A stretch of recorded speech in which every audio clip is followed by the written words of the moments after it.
যেখানে শিক্ষকদের কাছে, অধ্যাপকদের কাছে, শিক্ষা জগতের সঙ্গে জড়িত মানুষদের কাছে, শুধু তাই নয়, সাধারণ মানুষের কাছে, প্রত্যেকের কাছে স্কুল কলেজের সরস্বতী পুজো একটা নস্টালজিয়া।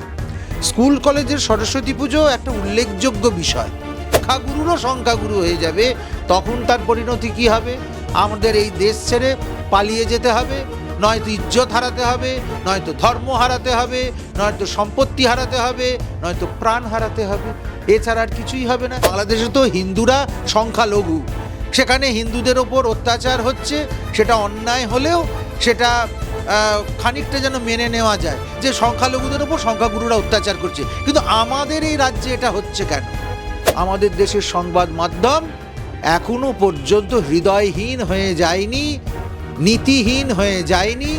এখনো সংবাদ মাধ্যম গণতন্ত্র রক্ষা করার যে আবশ্যিক শর্ত তা পালন করে চলছে। আমরা সোশ্যাল মিডিয়ার দৌলতে এবার সেটা জানতে পেরেছি মাত্র। এতদিন আমাদের জানার বাইরে থাকছে এবং সেটা গর্বের সঙ্গে উদ্ধত কণ্ঠে বলছে যে এখানে তারা করতে দেবে না। ইতরিকভাবে দুঃখিত হয়ে এর প্রতিবিধানের জাস্টিসের কথা বলেছিল। এখন সরকার হয়তো চাইছে, এখন শুভবুদ্ধি সম্পন্ন শাসক দল হয়তো চাইছে যে এদেরকে চিরতরে শেষ করে দেওয়া। সোশ্যাল মিডিয়ায় ভাইরাল একটি ভিডিও, বাংলাদেশের না, ছবিটি আসলে বাংলার। নদিয়ার হরিণঘাটার দাসপুরডাঙ্গা প্রাথমিক বিদ্যালয়ের ঘটনা, যেখানে আমরা দেখতে পাচ্ছি প্রধান স্কুলের যিনি শিক্ষক রয়েছেন, সেই শিক্ষক তিনি স্কুলে সরস্বতী পুজো করতে চাইছেন এবং সেখানকারই যতটা দেখে বোঝা যাচ্ছে গ্রামবাসীরা সেই পুজো করতে বাধা দিচ্ছেন এবং তারা এটাও বলছেন কিছু বছর তারা এখানে করতেও দেয়নি। মূলত বাংলার মতন জায়গায় এই ধরনের দৃশ্য দেখতে হবে। যদি হিন্দুরা কোনো ধরনের তাদের ধার্মিক কোনো পুজো করে, তাও এটা কোনো পাড়ার পুজো বা বাড়ির পুজো না, স্কুল প্রতিষ্ঠানের পুজো, যেখানে আমরা প্রতি বছর ছোটবেলা থেকে দেখে আসি স্কুলের সরস্বতী পুজো হয়, সরস্বতী আরাধনা হয়। কি বলবেন? মাননীয়ার সুশাসনের পরিণাম। আর কি বলবো? যেখানে ছাত্রছাত্রীদের কাছে স্কুলের সরস্বতী পুজো, যেখানে শিক্ষকদের কাছে, অধ্যাপকদের কাছে, শিক্ষা জগতের সঙ্গে জড়িত মানুষদের কাছে, শুধু তাই নয়, সাধারণ মানুষের কাছে, প্রত্যেকের কাছে স্কুল কলেজের সরস্বতী পুজো একটা নস্টালজিয়া। স্কুল কলেজের সরস্বতী পুজো একটা উল্লেখযোগ্য বিষয়। সেখানে ভারতবর্ষের মতো একটা গণপ্রজাতন্ত্র রাষ্ট্র, যেখানে পশ্চিমবঙ্গের মতো একটা উন্নয়নশীল রাজ্য, সেখানে হিন্দুদেরকে, ছাত্রছাত্রীদেরকে সরস্বতী পুজো করতে দেওয়া হচ্ছে না। শুধু এবছর নয়, বছরের পর বছর ধরে হচ্ছে না। আমরা সোশ্যাল মিডিয়ার দৌলতে এবার সেটা জানতে পেরেছি মাত্র। এতদিন আমাদের জানার বাইরে থাকছে এবং সেটা গর্বের সঙ্গে উদ্ধত কণ্ঠে বলছে যে এখানে তারা করতে দেবে না। ইমিডিয়েট সমস্ত মোল্লা এবং সেখানকার সমস্ত মানুষ যারা সরস্বতী পুজোর বাধা দিচ্ছে, তাদের দাঁড়ি টেনে ছিঁড়ে ফেলা দরকার।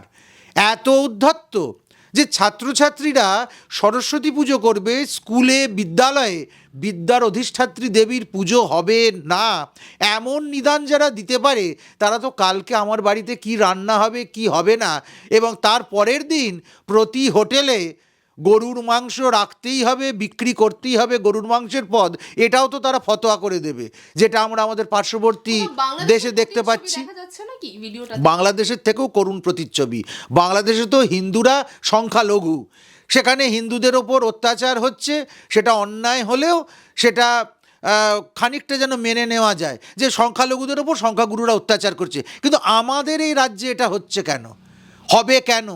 সেই ঔদ্ধত্য, সেই অনুপ্রেরণা কোথা থেকে আসছে? সেটা ইমিডিয়েট বন্ধ না হলে হিন্দুদের ভাগ্যে অনেক দুর্গতি লেখা আছে। যেখানে আমরা বাংলায়, যেখানে আমরা জানি যে হিন্দুরা সংখ্যাগরিষ্ঠতে রয়েছে এবং যে ভিডিওটা আমরা দেখলাম প্রকাশ্যে, সেখানে সংখ্যাগরিষ্ঠ মূলত বলা যায় সেই এলাকায় রয়েছে একটি নির্দিষ্ট ধর্মাবলম্বী। তো যদি একটি এলাকাতে সংখ্যাগরিষ্ঠ হবার ফলে এই ধরনের সমস্যার সৃষ্টি হতে পারে, তাহলে সেটি সমগ্র দেশের সংখ্যাগরিষ্ঠ হলে পারে কী ধরনের সমস্যার সৃষ্টি হওয়ার সম্ভাবনা রয়েছে? সংখ্যাগুরুরও সংখ্যাগুরু হবে বলে যারা স্বপ্ন দেখে এবং দেখায়, এবং তখন পরিণতি কি হবে এইবার আমরা যারা সনাতনীরা রয়েছি এটা হাড়ে হাড়ে টের পাওয়া যাচ্ছে তো, যে যেখানে একটা এলাকায় সংখ্যাগুরু হয়ে গেলে সেখানে বিদ্যালয়ে বিদ্যার অধিষ্ঠাত্রী দেবীর পুজো বন্ধ হয়ে যায়, সেখানে যখন সারা ভারতবর্ষে সংখ্যাগুরু হয়ে যাবে এবং সংখ্যাগুরুরও সংখ্যাগুরু হয়ে যাবে, তখন তার পরিণতি কী হবে? আমাদের এই দেশ ছেড়ে পালিয়ে যেতে হবে, নয়তো ইজ্জত হারাতে হবে, নয়তো ধর্ম হারাতে হবে, নয়তো সম্পত্তি হারাতে হবে, নয়তো প্রাণ হারাতে হবে, এছাড়া আর কিছুই হবে না। সেই দিকেই এগোচ্ছে পশ্চিমবঙ্গের ভবিষ্যৎ কোন দিকে? পশ্চিমবঙ্গের ভবিষ্যৎ অন্ধকার। পশ্চিমবঙ্গ যদি এখনই তার স্বাভিমানের প্রতি আস্থা রাখতে না পারে, সনাতন ধর্ম, কৃষ্টি এবং সংস্কৃতিকে রক্ষা না করতে পারে, তাহলে পশ্চিমবঙ্গের মাটি ছেড়ে সনাতনীদের অবিলম্বে চলে যেতে হবে। সেই দিন আর বেশি দূরে নেই। আচ্ছা, একটু অন্য প্রসঙ্গে যাব। আমরা জানি যে ইতিমধ্যে আরজিকর ঘটনায় তার পরিবারের তরফ থেকে একটি মন্তব্য গতকালই বলে দিয়েছেন যে তারা সঞ্জয় রায় ইতিমধ্যে মূলত তার ফাঁসি তারা চাইছেন না, এবং সেই ক্ষেত্রে আমরা দেখছি বিভিন্ন শাসক দলের তরফ থেকে বিভিন্ন মন্তব্য করছেন, এবং সর্বোপরি আজকে যেটা আমরা দেখলাম যে তৃণমূল সাংসদ সৈকত রায় তিনি বলছেন যে অভয়ার পরিবারের কথা শুধুমাত্র সংবাদ মাধ্যমে গুরুত্ব দেয়। হ্যাঁ, সংবাদমাত্র তো গুরুত্ব দেবেই, কেন সেটা তো গণতন্ত্রের চতুর্থ স্তম্ভ। আর অভয়ার পরিবারের কথা সংবাদ মাধ্যমে গুরুত্ব দেওয়া থেকে এটুকু অন্তত প্রমাণিত হয়, আমাদের দেশের সংবাদ মাধ্যম এখনও পর্যন্ত হৃদয়হীন হয়ে যায়নি, নীতিহীন হয়ে যায়নি। এখনও সংবাদ মাধ্যম গণতন্ত্র রক্ষা করার যে আবশ্যিক শর্ত তা পালন করে চলছে। কত বড় হৃদয়হীন হলে, কত বড় নির্লজ্জ হলে এই রকম একজন প্রবীণ অধ্যাপক এ কথা বলতে পারে? অভয়ের মা বাবা, যে কোনো মা বাবা যে তার সন্তানকে হারিয়েছে, সন্তান হারানোর বেদনা যে কী তা উনি হয়তো জানেন না বলেই এইভাবে ব্যঙ্গ করছেন, কটূক্তি করছেন, নির্মম কথা বলছেন। ওনার লজ্জা হওয়া উচিত। আমরা যেহেতু আরজিকর প্রসঙ্গে কথা বলছি, তো আজকে আমরা যেটা জানতে পেলাম যে কিছুদিন আগেই মূলত আশফাকুল্লাহ নায়ার পাশাপাশি আরও একজন জুনিয়র চিকিৎসকের স্ক্যানারে পড়েছিল, এবং এখন দেখা যাচ্ছে এবার আরও 4 জন জুনিয়র চিকিৎসক বলবো না, চিকিৎসকরা এবার রাজ্য স্বাস্থ্য মেডিকেল কাউন্সিলের স্ক্যানারে পড়েছে, যার মধ্যে দেখা যাচ্ছে যে মানস কুমার গুমটা, উৎপল ব্যানার্জি, রঞ্জন ভট্টাচার্য, সুবর্ণ গোস্বামীর মতন চিকিৎসকেরা আছে যারা কিনা আরজিকর ঘটনায় একদম আন্দোলনের মূল মুখ রয়েছেন এবং এখনও রয়েছেন তারা। তো কোথাও কি আরজিকর ঘটনায় যারা সরকারের বিরুদ্ধে বা আন্দোলনে নেমেছে তাদের উপর চিহ্নিত করে কি তাদেরকে নিশানা করে এই পদক্ষেপগুলো নেওয়া হচ্ছে? একেবারে জাল গুটিয়ে নিয়ে আসা হচ্ছে।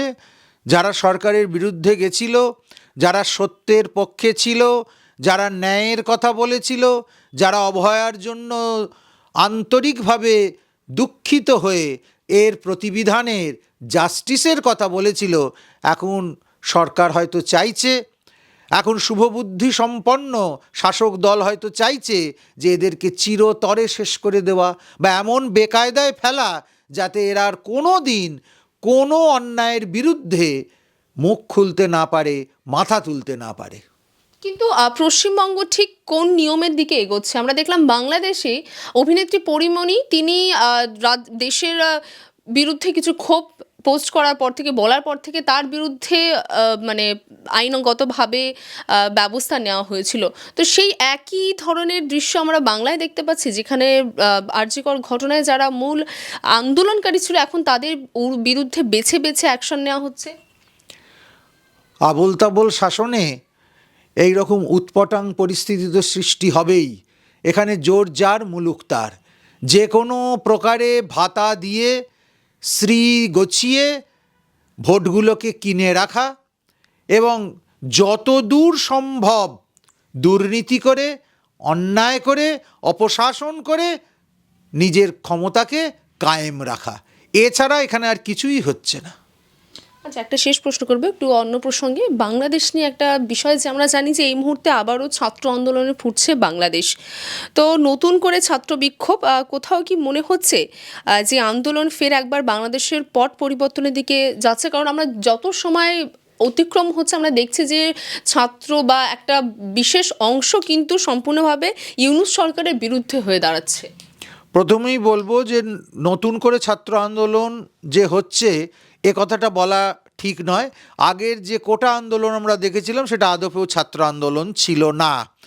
এখন বর্তমানে ছাত্রদের মধ্যে যে অসন্তোষ দেখা যাচ্ছে অন্তর্বর্তীকালীন ইউনূস সরকারের বিরুদ্ধে, সেটা কিন্তু বাংলাদেশের পট পরিবর্তন করে দেবে।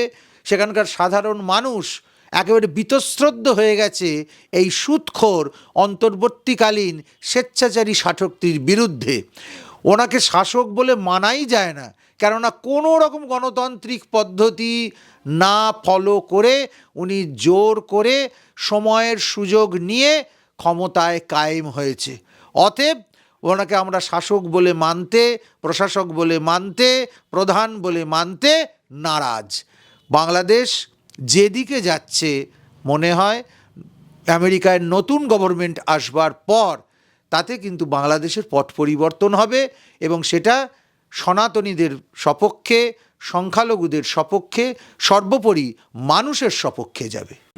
বাংলা হান্টের আরও খবর দেখতে নজর রাখুন। বাংলা খবর মানেই বাংলা হান্ট।